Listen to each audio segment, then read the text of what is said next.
share the show out. So tonight we have a guest that's coming on. She's been on the show before, and she's amazing and awesome. And I'm so glad to have her back. Her name is Cheryl Lynn Carter. She is dedicated to sharing remarkable stories with the world through her roles as a writer, photographer, researcher, and explorer. Her new book, Chosen, offers fresh, detailed insights of 5 of the most famous UFO cases. She's also written Dimensions, Mysterious Triangles of the U.S., Skinwalker Ranch, which we've had her on for Skinwalker Ranch, The Basin Files, and Digging into Skinwalker Ranch. So let's bring Cheryl onto the show. Hello, Cheryl. Hello. Hopefully Nice. People heard me. I got a delay. It started spinning, so hopefully people heard me. But thank you so much for coming on with the Frick Live. How are you doing? I'm good. Yay, good. So tonight we're gonna, we've talked about Skinwalker Ranch. It's hard to mention you without mentioning Skinwalker Ranch. And you told me a little story before, which I don't know if you want to share. We can share it another time, but it kind of leads you back to Skinwalker Ranch. Yeah. And so real quick, before we get into your book, Chosen, and these UFO abductions and everything, why do you think that you have a connection with Skinwalker Ranch? Why do you think something keeps just leading you back there? Somebody told me I had a past life there. I don't know. Mm-hmm. But I do know that when I go to Sweat Lodge, this native man used to come to me for the last 7 years, and I didn't even know what Skinwalker Ranch was at the time. And then when I remote viewed there, I realized that he's there. So he's been with me a long time. And when you say he, is it like a person or a voice? It's a native man. He was a medicine man. That's right. I remember this now. You talking about him before now.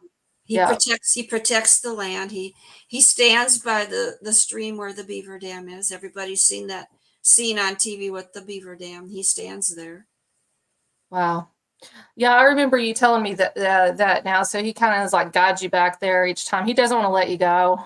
He gets jealous. He's like, no, you can't talk about this. You got to come back here and talk about me again.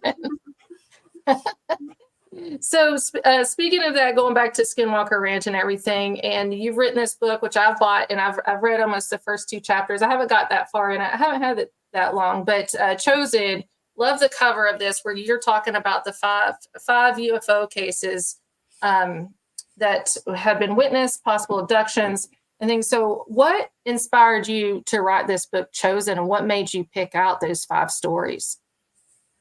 Well, just like everyone, we all hear all these stories about people who have encounters or they were abducted.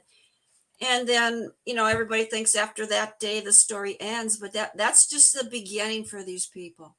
Their lives have completely changed from the day that happened, and nobody ever hears about that. So I wanted to get the human aspect back in here so you can know how they feel, what they're thinking, how it has affected their life. And it affected them, and not in a good way. So most of them, you'd say, had a bad, aftermath of the experience. Like, did they? Well, in UFO, what I've noticed with UFO alien abductions, it's very hard to believe their stories, and it takes a long time for somebody to even reveal those stories or talk about them. But then the backlash of that, one-time experience, you might even just talk about it 1 time or 2 times, but it seems like those UFO stories last for a long time. And then, they just are not believable, or people try to invalidate it. Is that what you were experiencing with some of the people? Right. And, when people go to war, they come back, they have PTSD. Well, these people experience PTSD from this. Oh, I say so. Yeah. Did you ever have a UFO experience? Yes. Were you abducted, or did you see the aircraft? I saw it. It was above me. I actually, the sky ripped open. Just Wow. ripped right open, and this silver disc came out. And I don't know how long it hovered there. It was the middle of the afternoon. Downtown on a busy street. And I go, why is no one else seeing this? But nobody else was seeing it. Maybe I was the only one supposed to see it. And finally it went right back into the sky, and the sky closed up. It was the weirdest thing. Were you a teenager or adult or when that happened or Adult, yeah. adult? Probably 7 years ago. Oh, wow. So it's been recent since Yeah. you've seen that. Okay. I've seen light rods in the sky several times. I don't know what those are. Like kind of like the guy in Canada, that story. Didn't he see two bars? Is that what you're meaning, like the These lights? these aren't exactly bars. They're light. They look like sunlight, but they're in the bar shape. Hmm. It's And not they like and they it's and they rotate. They rotate from 12 o'clock to the 3 o'clock position, and then they go right back, and then they turn off. so it's not like Starlink. So it's just one Mm-hmm. bar. It's not like Starlink. It's Okay. one bar, but it's light. And Hmm. I see it in the daytime. I haven't seen it. It's in the daytime. Do you think, because I know the story about the Canadian encounter.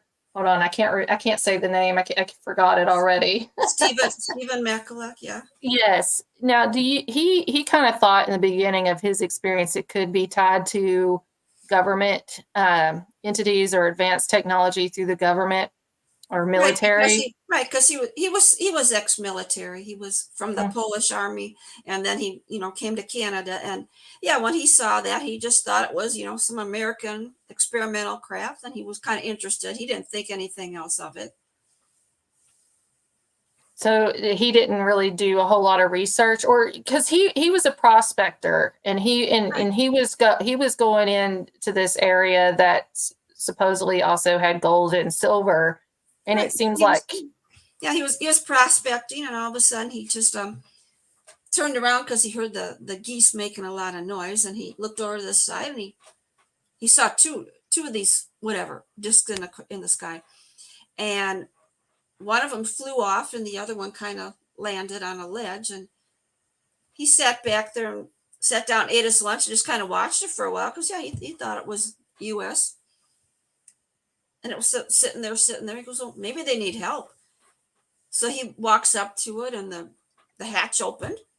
He walks up and he goes, "Hey, Yankees, need help?" And he starts talking in other language because he knew other languages, and he could hear machinery running. He heard voices inside, but he couldn't tell what they were saying.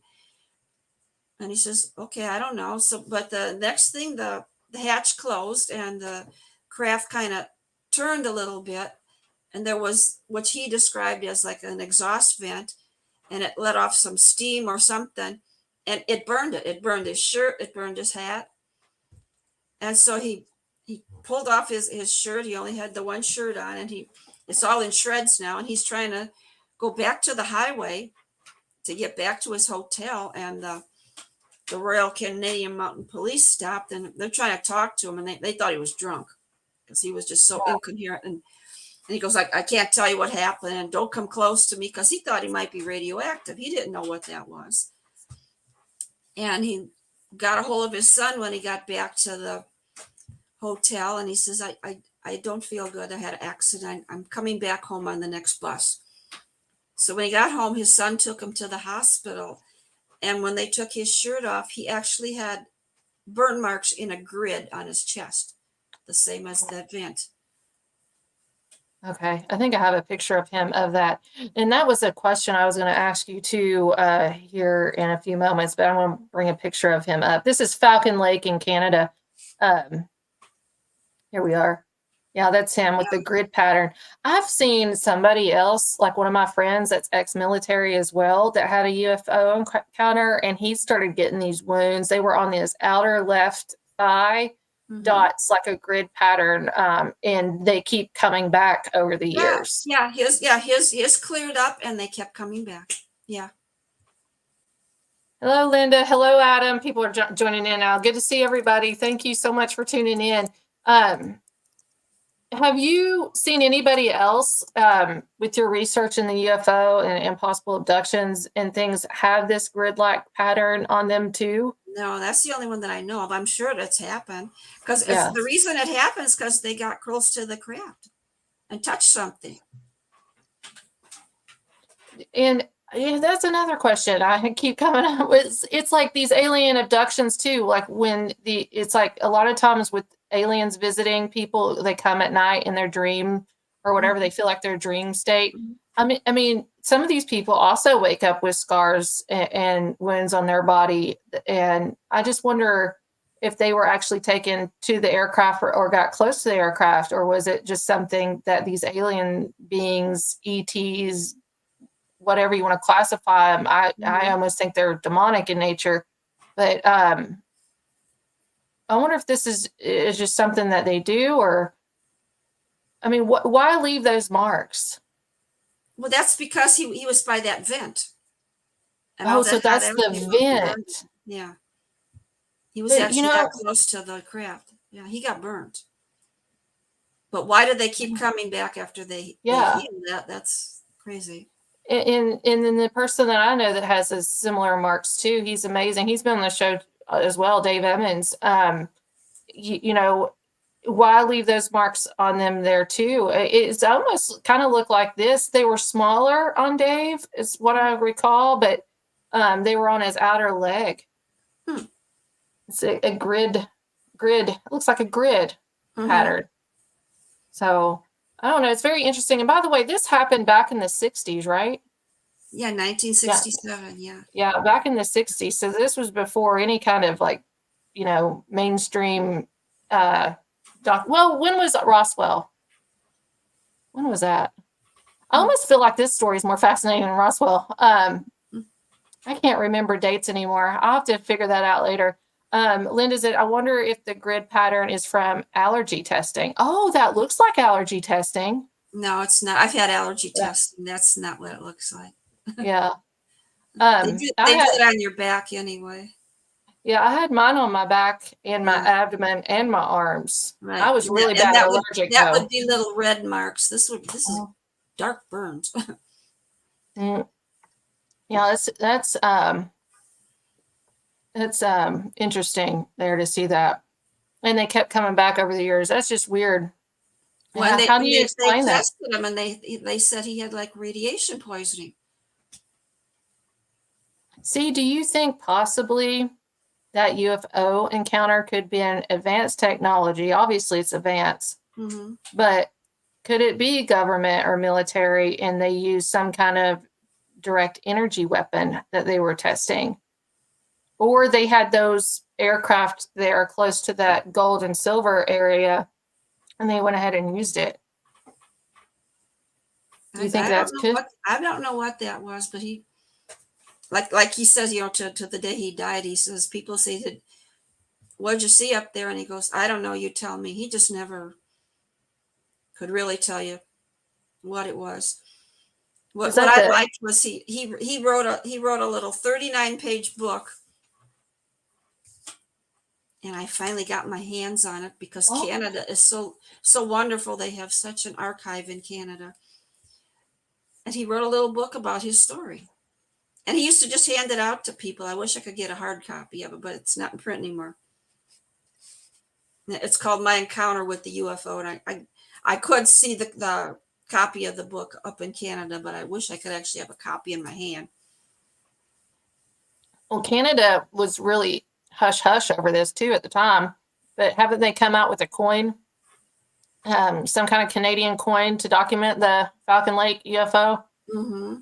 and stuff now? So, Yeah, this is how they're very good now. I've been doing a lot of cases about mm, in Canada. They're very good now. it seems like what these stories that, I haven't done the research like you have, Cheryl, and you're part of MUFON and everything, but um, it just seems like we get gaslit for so many years by the government agencies on this stuff where, this is probably some of this PTSD with everybody that deals with it. And then eventually, like 20, 30 years down the road, maybe even the victim passed away or something. And finally, we get some kind of proof or some kind of admittance, like somebody Mhm. admits it in high level military or government, which do we trust them? I don't know. No. That it did happen, why do you think that they want to, keep this, under wraps for the most part? Is it competition with other countries, or is it like, why not just. That could be part of it. I'm not sure. I just think though, they don't want to scare the public. Mm-hmm. Do you believe in, speaking of scaring the public, and this is a conspiracy theory that's been around for a while. Some people say it's true, some people say it's not true, but Project Bluebeam. Do you think that has anything to do with possibilities? Are they doing these getting UFO information from people that have these experiences, and they're going to turn it into like that alien invasion everybody talks about, but instead they're going to be using hologram technology? I don't think it's going to be an alien invasion. I mean, they're already here. Yeah, I think so too. They've been here forever. Yeah, and I do believe that there's crafts that our government have got somehow, either they crashed or something happened, and they're reverse engineering, and I do believe that. Also, the government has that, or the military, Air Force has that jet that is absolutely invisible to the eye, like even visible eye. Exactly. And that's amazing to me. And that's scary. Who knows what's up in the sky? Mm-hmm. Like, what is this stuff? And it might look like, if there's a malfunction or anything in that gets rid of that reflection, whatever they have on that, and malfunction, imagine it maybe just appearing out of the sky and zooming across real quick, and then maybe it kicks back on and stuff. So I don't know. That stuff freaks me out. I can't remember the name of the jet either, but who knows what kind of technology they have, because they've been around for a long time, long time. And what were we talking about? Oh, like vibrations and things. Tell us a little bit about your theories and stuff about vibrations. I know this might get a little off topic, but I feel like they use a lot of vibrations and things with these alien UFO.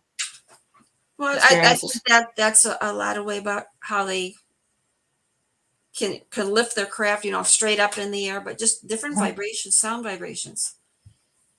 Yeah, and I don't think people understand the power of sound and hertz levels either, and there's certain hertz that even can give you healing as well. Like, what was the ancient Egyptians had the cats that purr? They have a hertz level, and that's why they always had cats around to help. Right. But yeah, it does give off vibration. Well, I'm a Reiki master, and yes, there's different vibrations. I have tuning forks. Yeah. For healing, so there's different vibrations that do things to your body. Yes. So do you think that they can also use vibrations that are so high level that it could possibly project us into an alien encounter, or I don't know, astral projection? I know we mentioned that before we went live a little bit, which I don't have any experience in that. I haven't really even studied about it. I've heard people, I know you have done it. Do you think vibrations is used in any way to do that? It could be like infrasound. Uh-huh. Infrasound can make you hallucinate. That's a fact. So do you think that's like the sound that a lion makes? You can feel it in your body. I can't even explain it. It's a sound that they say Bigfoot makes, an infrasound. Okay, that's interesting. So we've talked about this gentleman here in Canada. Did you get the chance to talk to any of his relatives or anybody still? Is he still alive? No, or anything like that? No. Okay, that's sad. On that, I believe his encounter, especially if he had the burns, it burned his shirt though, right? His shirt, his hat, yes, his glove. When he touched the craft, it burned his glove. Did he have burn wounds on him? Do you know? Did it get that far? Did he have burn wounds on him? Did it get that far? It didn't totally just on the chest from the exhaust that came out. Yeah. Do they still have his clothes? Did they ever test his clothes? They did, and they still had some radiation on it. Okay. Oh, yeah. That's interesting. I'll have to read more. I haven't got through that whole chapter. The condom committee checked it out. What was it? Radiation was 3.66. What was that again? I'm sorry. The radiation was 3.66. Well, that's interesting. Number 3.66. Well, so we know he tried to tell his experience. He wrote that book. I'm going to have to look up that book too, and I'm going to have to read the remaining part of that chapter at Falcon Lake in Canada. And he made out a little drawing too of what he saw up in the sky and the two bars type thing that looked like light. It's really interesting. Have you seen any? It looks just like the drawing Bob Lazar made. Yeah, it does. Exactly. Yep. Oh shoot, I just lost my train of thought. Oh no. So with these UFO encounters, this is really interesting that he saw two objects at the same time in the sky. Have you noticed, do you know of any other encounters that had multiple like that with a pair? Oh yes. I'm writing an article I mean, magazine right now. Yeah. I've seen them like up in the sky multiple, but to have that close encounter with something that possibly had two there. We've heard the stories like driving down the highway and the UFO covers you and there's just one aircraft there. And we've heard other stories like even the E.T. movie back in the 80s, one aircraft there. Like it's interesting that he had that two aircraft encounter. Well, I wonder how many story that I'm working on for the newspaper this month. It's another man in Canada. He was a farmer, and he was going out to what was he? He was harvesting canola, and he had to go out and harvest it just like they harvest hay, where you have to cut it all up so that it could dry out. And it was getting really cold. His brother-in-law says, "You better get out there and harvest. That's going to freeze tomorrow." So he starts coming up the hill, and there's a little pond there and a grassy area, by their field. And he saw some shiny dome thing, and he said, "What the heck? Is that some American out there with one of their duck blinds trying to hunt for the geese again? What are they doing on my property?" So he rode up a little ways, and then he goes, "That's not a duck blind, because duck blinds don't move." These were spinning really fast. And he got a little closer, and he's watching, and he goes, "Oh, there's three of them. They're about a foot from the ground. They're spinning." He could see the tall grass just moving from all the air. And then he looked to the left, he looked to the right, and there were smaller ones about 100 yards away from the three. So there were 5. Wow. And he couldn't leave because all of a sudden the engine died. We've heard this story. The engine died, and he kept saying, I got to get out of here. If I can start this thing, I'm going to just drive right through the closed fence over there. I don't care. I got to get out of here. I don't want them to come back. And finally he saw them at 11 o'clock, and at 1:30, they finally just lifted, like I said, straight up in the air and took off. And he got off of his tractor, and he went over to see what there was. And there were 5 crop circles. So he had witnessed them making crop circles. Have you investigated crop circles? Have Yes. you ever seen one in real life? I haven't seen one myself. No, I would like to stand in a fresh one, because I heard there's sound in there. Oh, really? Mhm. I wonder if any radiation comes from that, or the vibrations and stuff over there, or the EMF field, what it's like after crop circles brought, because we've had a lot of hoaxes too over the years. Yeah. It's amazing what these people can do with the string and a board. No, but there's I know somebody that lives in Ohio, and he's like an expert on crop circles, and he's been in them, and there actually is a certain sound that's what's causing this. A sound is what made the plants bend. That's interesting. I'm going to have to research that too, about the sound of the crop circles. I can't find anybody come on the show for crop circles. I've booked people, they've backed out. I'll have to give you his name. Yeah. Well, there was one lady that we talked quite a bit, and she was supposed to come on the show. This was last year, year before last, and then she got in a big, huge lawsuit. something's going on with her with the crop circle stuff, and I can't remember her name now, but that was like 2 years ago. The government is all involved and everything, so I don't know. I haven't. I hear L.A. Marzulli's doing some research on crop circles now too. He pops up on my TikTok every once in a while, and I'll be interested to see what he finds there. But why would you think? I mean, open land, crops, everything make a circle, but why crop circles? Why are we not seeing more circles somewhere else, even just on dirt roads or something? I mean, I know dirt roads would cover up things fast by wind or anything like that, but what are these designs trying to tell us? Mm-hmm. As you see, they look like Druid. The designs are getting more complicated all the time.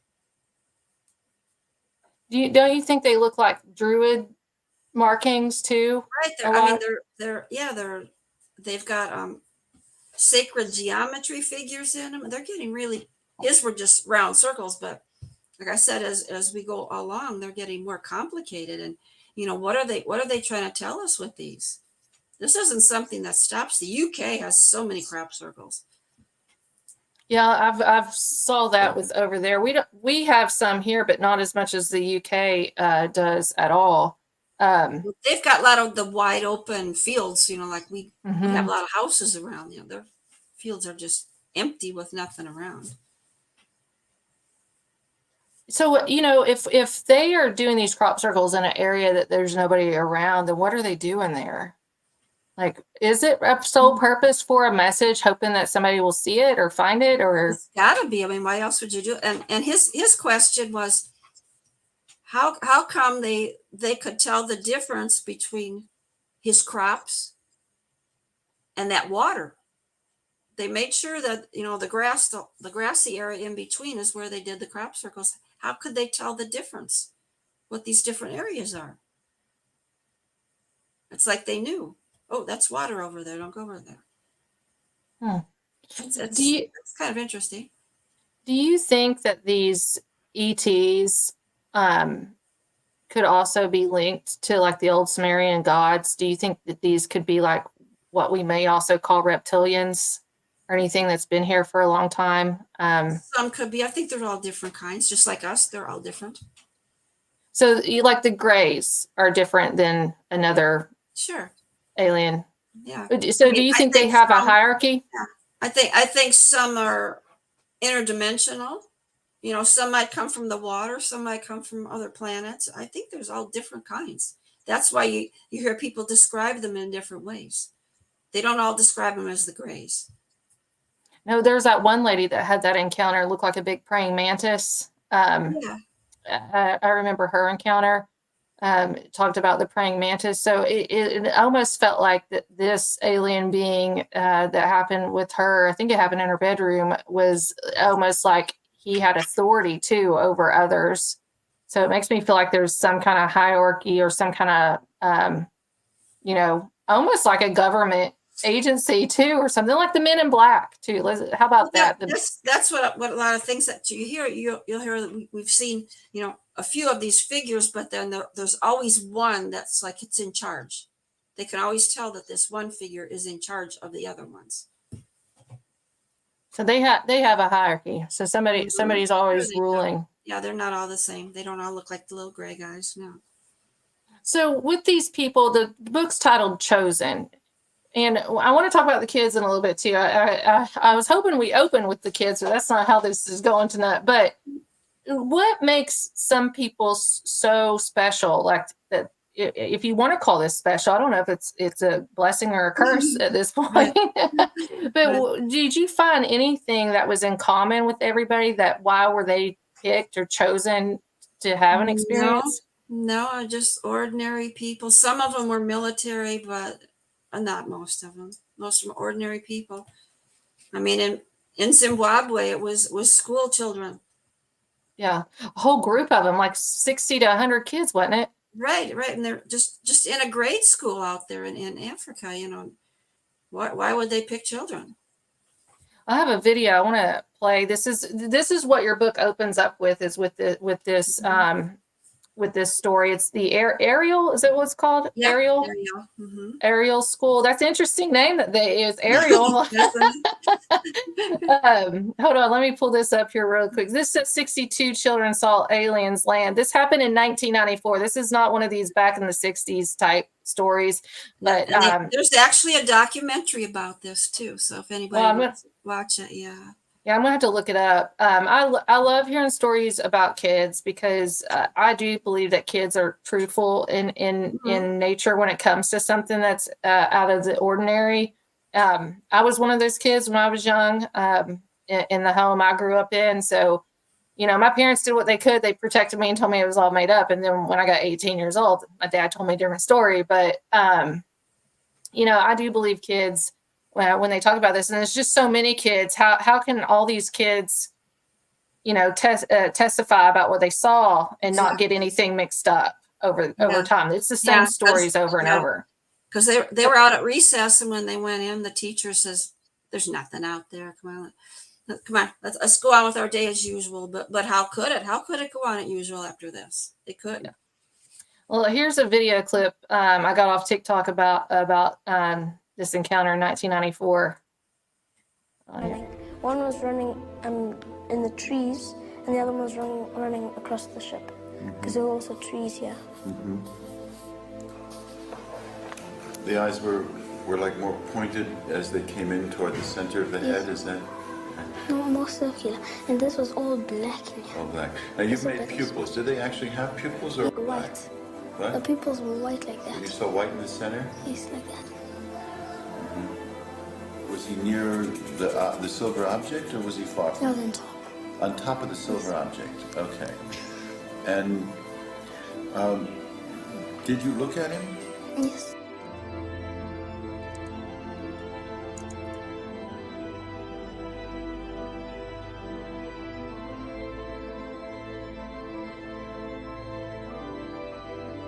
I get goosebumps watching those pictures. I know. I believe them. And I'm going to give this away a little bit, but in your book, you also, this is why I love your book so much too, Cheryl, is because you have a lot of illustration in here. You have a lot of the images, the pictures. You put the pictures of the people you're talking about too in the book, but you have a lot of the pictures here of the kids, like we just saw up on the screen, in your book as well. I'm a visual person. When I see stuff, I remember it more than anything, but that's why I love your book. So that man on there, that was Dr. John Mack from Harvard. And he almost lost his job because, Harvard didn't talk about UFOs and aliens and all that stuff. And he actually went to Africa to talk to these kids because he believed that they saw something. And then when he came back, then everybody at Harvard was going, "Oh, good job." But he almost got fired for doing this. So that was the only one-time incident that happened there with all those kids out in the playground, and the teachers didn't see anything. It was just the children. It happened 2 days when they were doing the drawings. That somebody wrote 2 on there, and they said, "What?" And they, "Oh, it happened yesterday over on this other side." So no teachers ever saw it. No. That's interesting. So it was only revealed to the kids. Yeah. So, and in their images, I'm going to pull up I'm going to share the screen. In their images, they are showing the aircraft that they witnessed or saw was pretty big. I mean, their images here with the trees and stuff, it still looks like even this one, it didn't go above the treetops, so it still stayed very low. I just wonder why. It still looks huge, though. Why did a teacher not see this, or another adult that might be out in the playground? I said teachers were all in at a meeting, so nobody was on the playground. The kids were just out there alone. So nobody supervising kids on the playground? Well, there's a gate around them. If you look it up on the internet, there's nothing around the school anyway. It's in the middle of nowhere. Okay. Yeah. And here's the same picture here is pulled out. This is, so have you spoken with any of these kids now? What's the aftermath of these kids with their experience with the UFO? Well, I said some of them just had PTSD, like I'm talking about. You don't Mhm. have to be in the military to get that, because they didn't know what they're looking at. They didn't know about UFOs and aliens. And some of the children, they were native to Africa, and they thought it was this evil goblin that comes in the night that steals your soul. They didn't know what they were looking at. And so that's why Dr. Mack went there to try to help these kids and talk to them. And there is some video out there where I think there's three of the girls that are all grown now, and they talk about their experience. And one of them that I thought was really interesting, her name is Emily Trim, and she actually did paintings about what she saw. That's how she dealt with her PTSD. And so she finally, Dr. Mack took her out on different events so that she could tell her story, and that made her feel a lot better. And one of her drawings was a little girl right there. See that one? This one? Where was it? Is that her? Oh, go back. Go back. Where were you? Here? Right here. The one with the yellow and orange. Oh, Okay. hold on. That's her. This So, one? Yeah, the left one there. Okay. Yeah. And her famous painting was this little girl with a zipper on her mouth. And the girl had a zipper on her mouth because she couldn't talk about what she saw. For years, she could not talk about it. And then when he had her on tour where she could go to these events and talk about it, she says, now the little girl doesn't have a zipper on her mouth anymore. And I just had to find that picture for my book. And I did. With the zipper, or this painting of hers in your book, not the zipper? It's the zipper. With the zipper? It's I don't remember. with the zipper, yeah. I don't remember seeing that one yet. Page Oh, 44. Page 44. okay, 44. I read it. Let's see. The picture of her on the top, and the bottom one is a little girl with a zipper on her mouth. Oh, I see it. Yeah, it's on here. Yeah.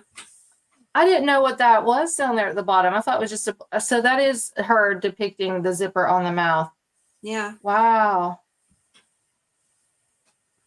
And so remember, she was a third grader. A lot younger when she drew that picture. Yeah. Yeah, she was a third grader when this happened there. And everything. Gosh, do you know if she communicates with everybody else from that school, or is it just like a few of them that still communicate with each other?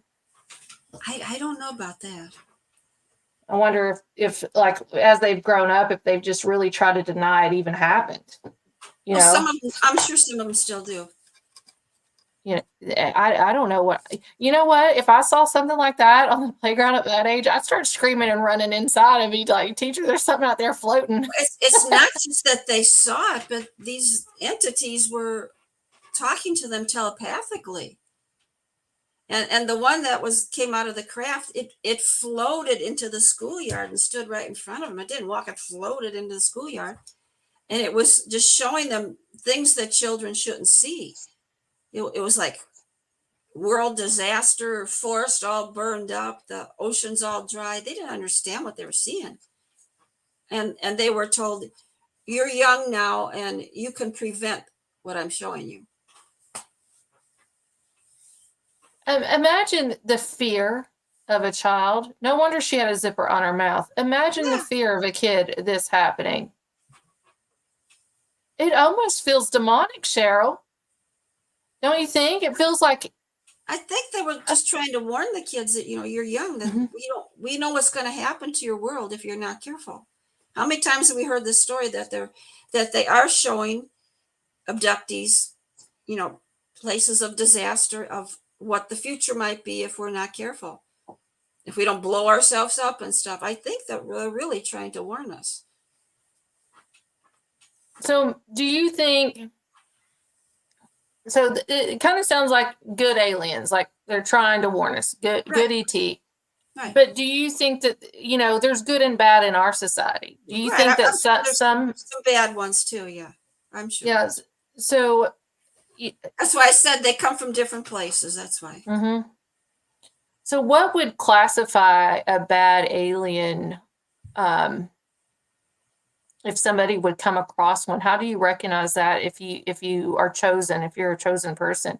Like, because I to don't know. me, I wouldn't want to see a bad one.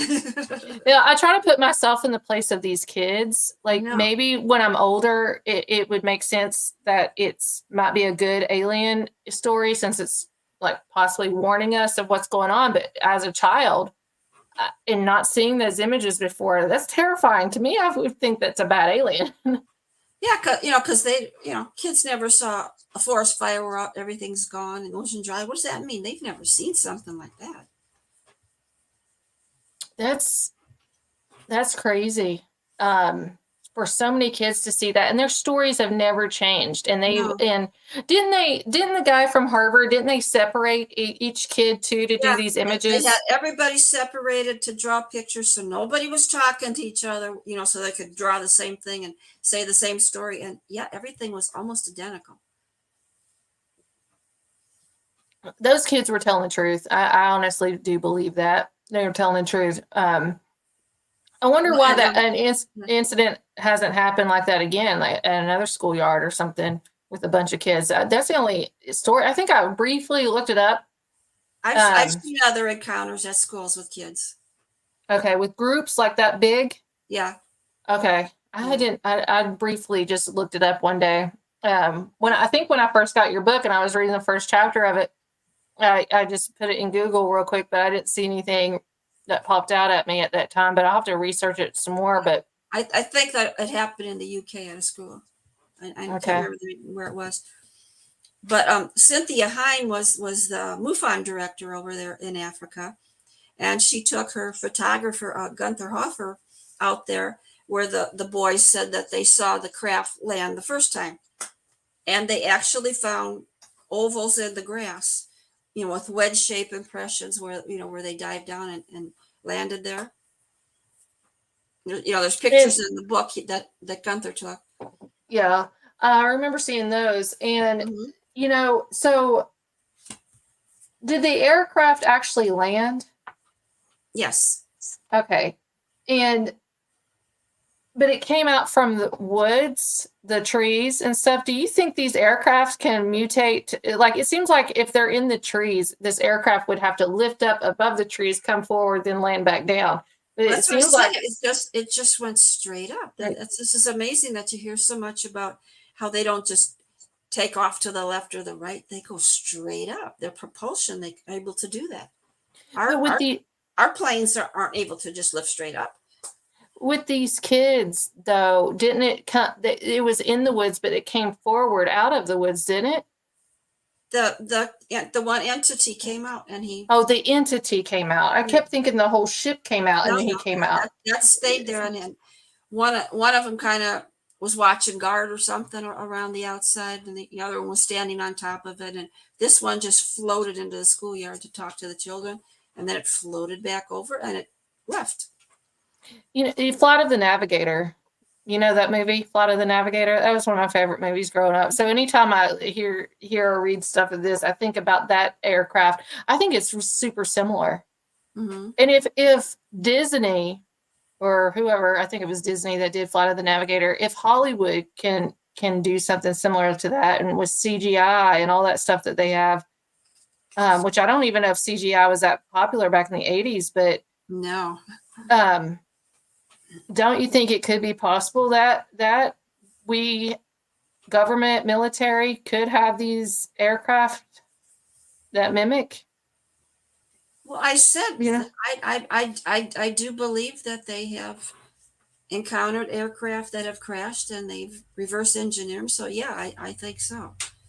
Is it going to be exactly like that craft? No, but they're working on it. I know they are. I've read stories where they're working on it.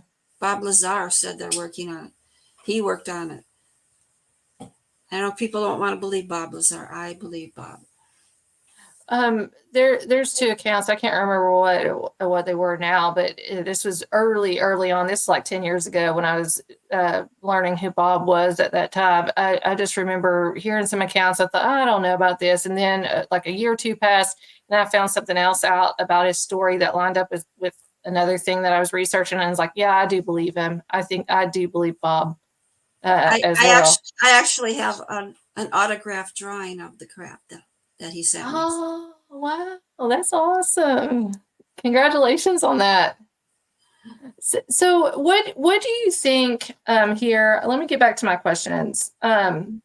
So speaking of UFO encounters and if it's an authentic encounter, what makes it when you do the research and I say here I believe in Bob and everything, but when you do the research, what makes you determine that something's authentic? Like what draws your attention and you believe it? Well, I'll look at a story and then I'll keep clicking to see if there's more postings on the story, if there's any YouTube. And mostly I look for MUFON or NICAP to see if they have any kind of reports that on this incident. If you just see one story, okay, I'm not going to worry about that. But if there's more information that's going to prove that this really happened, you really got to research a lot to get the whole story. You do. So do you have like a checklist or anything that goes on in your mind? Like, okay, this person said this, that person said that, and you just go down a checklist to make sure it's, yeah, like what's the real authentic. story? Yeah. That's what I mean when you see all these stories, like I was saying, the story I'm writing with the farmer in the crop circles. I saw one story to begin with, and I kept clicking, and then I saw something. I go, wait, that's not what he said over here. So I go, okay, leave that alone. Somebody's making something up. You got to get all the right information there. And he had the government come to his land, checking it out too. The Royal Canadian Police were there checking it out. So it wasn't just a story. Wow. So do you think like when the government gets involved or these 3-letter agencies or anything gets involved, that makes it more real, believable when they start investigating? It does. And the only thing is when you see the Condon Committee are there, you kind of look the other way because the Condon Committee does not believe in UFOs. And whatever you see, they say it's something else. You know the old swamp gas story, yeah. Oh yeah. Like Yeah. like whoever came over to this area, they says, no, you didn't see a UFO. What you saw were mushrooms. This is what I mean. So big mushrooms that float. right. And he says mushrooms won't move mushrooms don't vibrate, but yeah. So you got to watch when you see Condon. Go look at another report. Don't look at that one. So MUFON. I believe you're the only person that I've had on the show from MUFON. If people don't, and this is all new talk over here on What the Frick Live. And people are listening via podcast, thank you so much for listening everywhere. For the people that don't know MUFON, can you tell us a little bit about MUFON, Cheryl? A lot of people think, oh, I saw this and MUFON's going to help me. Well, that's not what they don't help you. They take reports. Mm-hmm. If you join MUFON, you can go to the website and you can just scroll through all kinds of reports in every state, every country. Very, very interesting. And MUFON actually has field investigators that will go out to somebody's house when they say this happened. And these investigators are trained. You don't just say, hey, I want to do that. Because I've got the manual now. It's this big, thick manual that you have to study to take this test to become an actual field investigator. Someday, I hope. And so when you become a field investigator, is that like, do you get a licensing then? Do they license you to be? Well, you don't have a license, but you have to pass a 500 question test too. Holy smokes, that's a lot. Oh yeah. So so I mean, you have to know. You get different things that you're using when someone says, this happened in the sky. Okay, so now you got to check what was the weather at this time, what star systems were showing on this time. You have to know so that you can tell somebody that was Starlink, or something, or that was I don't know, just something else that is relative to it. What do they do a lot of research in drones? Like, do you think some of this stuff could be drones in the sky that people are seeing rather than UFOs? Right. I'm sure there is, yeah. Mm-hmm. That because happens a lot, yeah. Chinese lanterns. Mm-hmm. That's a big one. So, gosh, that test is big then, 500 questions. What's your passing score you got to get on that? I don't know. I never got that far. I'm still going over the manual, put little sticky notes and go, I don't know. Yeah. But the good news is you can take as long as you want to, to do the test, but then I think you have to wait 6 months before you can take it over again. So you have to I'm sit so and take nervous, all I don't know 500 all 500 questions in one setting too? No, as I said, you No. take your time. Oh, take your time. So you can do parts of the test and then come back to the test Yeah, again and yeah. do more parts. Yeah, Okay. Because you're talking to somebody that has test anxiety. I do too. That's why I'm putting all the Yes. sticky notes in the book. And my friend that's investigator, he says the only problem was that the first time I took it and I didn't pass. He goes, they don't tell you which question you missed. So you don't know.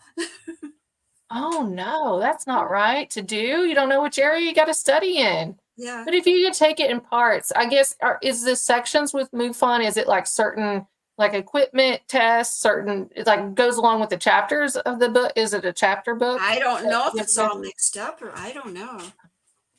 I'm getting anxiety just thinking No, about nobody it. that's ever taken the test ever kind of gave me any information. They just go, oh, you could take your time. It's not that bad. I said, you okay? Yeah, but not like you. I have test anxiety. I can't. It's very intimidating. It It is. is. How many MUFON members are there? You know? There's thousands. I don't know. There's thousands. Okay. We Well, have each state has their own local chapter, and then there's I'm the gonna have to national look in chapter. Kentucky. Kentucky MUFON. See, I always thought MUFON was Colorado, right? Do they have a main office? No. Okay, so they're just That's everywhere. That's what the Condon Committee is from Ohio, from Colorado. Colorado? Okay, maybe I got them mixed up then. I'm going to look up at MUFON, Kentucky, because we got a lot of crazy stuff over here. I have a question too, and then I'll have a final question as well. So, you've done these, the mysterious triangles of America and everything with, and we've talked about these UFO encounters with these kids in Falcon Lake this evening. Do you find that a lot of these UFO encounters happen around state parks or government funded land? Or is it just You do see a lot in these triangles, which is okay? when I wrote the book, I did not have that in mind at all, and I did find a common denominator there was a lot of UFOs in all these triangles, among other things that happen. Well, it seems like UFO and Bigfoot goes hand in hand in many ways. It seems like when you get a uptick in UFO sightings, you also get a lot of Bigfoot sightings at the same time. I've heard that happen sometimes, but I don't think he's related to. Well, I'm talking Appalachia over here in Kentucky, Ohio, West Virginia. Yeah, like it just seems like you'll see it. Yeah, but I don't think he's an alien. No. Well, I don't think Bigfoot's an alien, but I just think it has to happen because it's so weird. We go in waves here in Appalachia where we see a lot of UFO things happening in the sky, and then all of a sudden a week goes by and tons of Bigfoot sightings everywhere. It's like they correlate off each other. I don't know if that's some kind of energy vibration. Could be, yeah. or something that brings Bigfoot out, maybe. I don't know, but it's interesting. But a lot of the stuff that happens here in our region area that I've studied a lot about happens in the state parks. So that just makes me go back to I always blame the government, Cheryl. You know that. If I don't know the answer, it's the government. Well, you know the missing 411, right? Yeah, missing 411. Yeah. I mean, there's all your state park things, yeah. Well, and then the cave systems. I've got a map of all the cave systems that go on, especially through Appalachia, and the angles from even Washington D.C. down through here, down towards Texas, and stuff. The cave system is there's a whole city underground, like everywhere, everywhere. Yeah, it's crazy. Do you believe in Tartaria? In what? Empire? The Tartarian Empire. Yeah, Empire. Yeah. Sorry, that's my Appalachian coming out. Where the mud flood and all that took place, and it covered up land, and people had to build on top of it. and stuff. And this is how we got these big, huge buildings back in the day, like 1800s, 1700s and stuff. We had that high-end technology there to make these cathedrals and all this stuff. You can't tell me that they just chiseled that out. Yeah. And I think they used vibration, or they used water to carve out those marble. And look at all these huge structures all over the world, and they had no way of communicating with each other, and yet they were building the same kind of structures, and you couldn't put a piece of paper in between the stones that they had building. They were so accurate. It's extremely accurate and everything. And I have one last question. I have your website up to everybody, and I have it going down across the screen. It's also in the description of the show. If you're listening via podcast, please go over, check out CherylLynnCarter.com. She has all of her books over there, any kind of events that she'll be working on. And you can contact her through the information there through the website. But my last question for you, and then I'll let you go, is so with all this research that we've done so far over the years, and this might be just me being ignorant to a lot of the research, do you see UFO research changing in any way? Do you think that there's going to be other advancements in technology or anything? Or are we just going to have to always just depend on people's testimony when it comes to UFO? I think we're going to have to depend on testimony, because the government isn't going to tell us stuff. Mm-hmm. Look at, these whistleblowers. They go, yeah, I'm going to be fired for this. And this is why I think people should really look at Bob Lazar again, because when he first came out, they said, no, he doesn't have any record of working there, and because the military erased records. There are other people now coming forward, and their records have been erased too. They always do that. They delete, they erase everything, not just our government, every government. Right. So worldwide. Now people need to go back and look at Bob Lazar again and go, oh, there's no record of him. Well, there's no record of a lot of people working at places.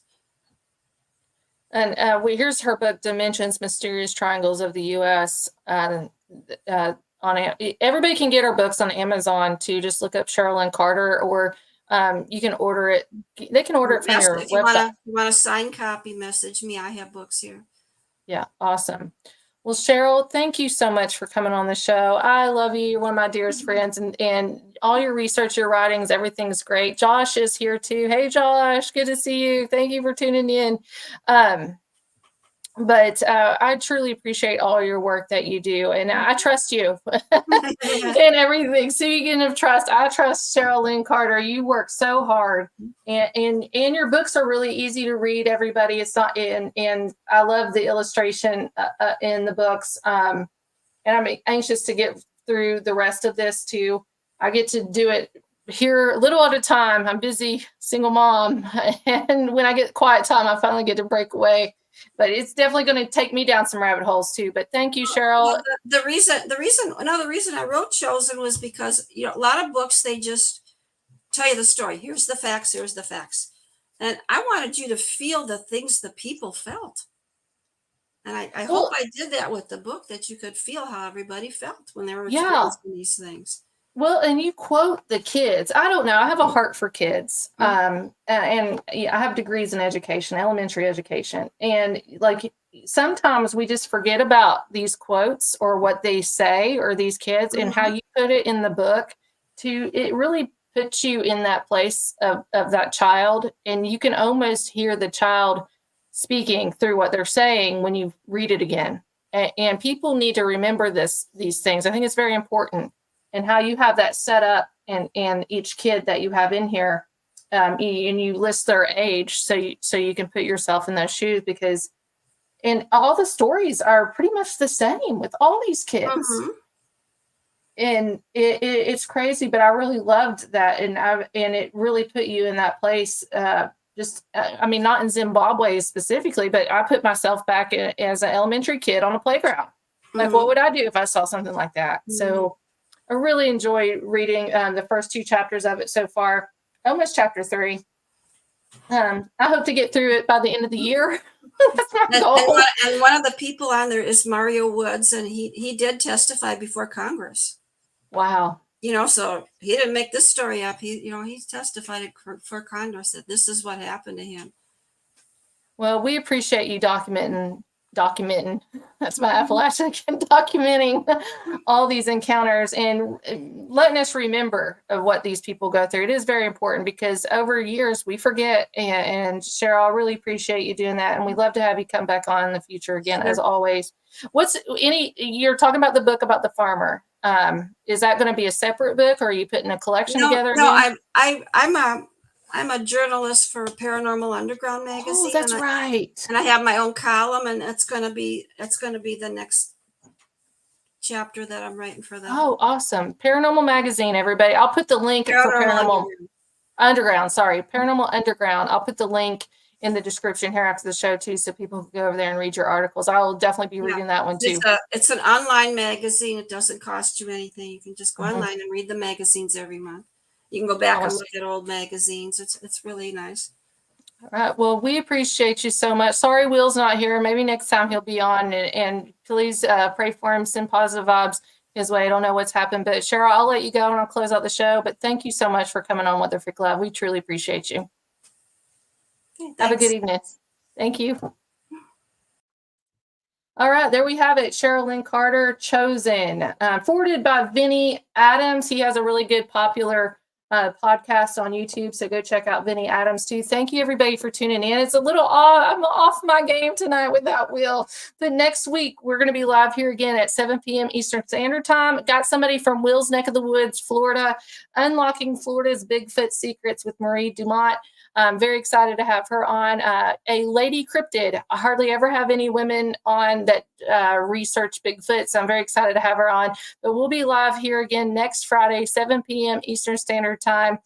Facebook, YouTube, Roundable. Make sure you go subscribe to or follow us on any podcast platform. Give us a review, please.